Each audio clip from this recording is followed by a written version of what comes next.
There's a part in Titanic where the character Jack is floating in the ocean with his love staring back. I love you, Rose. No! He's freezing, and for most people, it's clear to see. What he needs at that moment is a hot cup of tea. Thanks. But poor Jack doesn't make it, or so we are told. He just couldn't survive the Atlantic, too cold. This scene makes me remember the water so cool as a child swimming lessons at my local pool.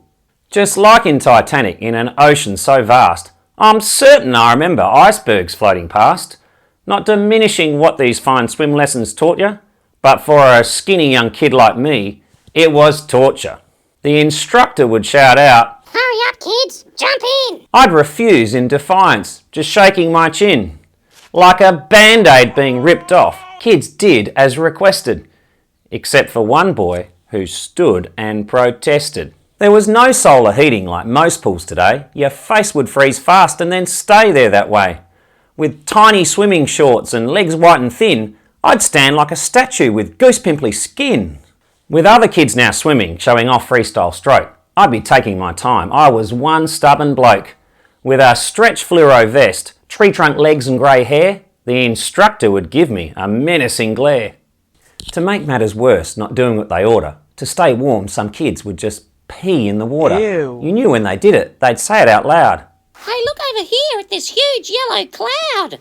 So I'd move like a sloth, just dipping in my toe, proceeding with caution so painfully slow. For this boy not so tough or macho or blokey, my method was more like the dance, hokey pokey.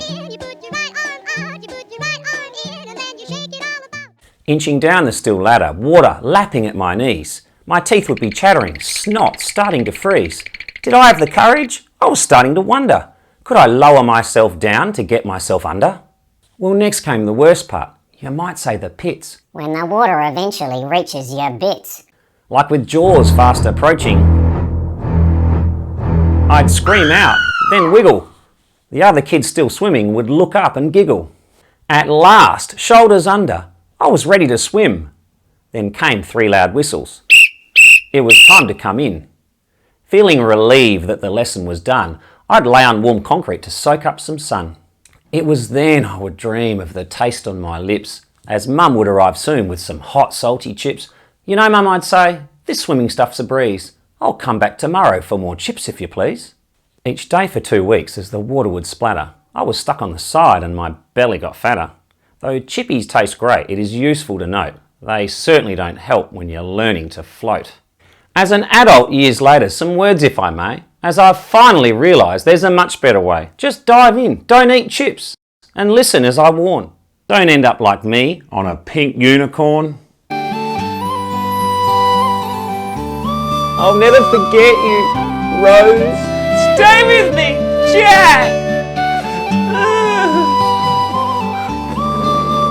With me, Jack!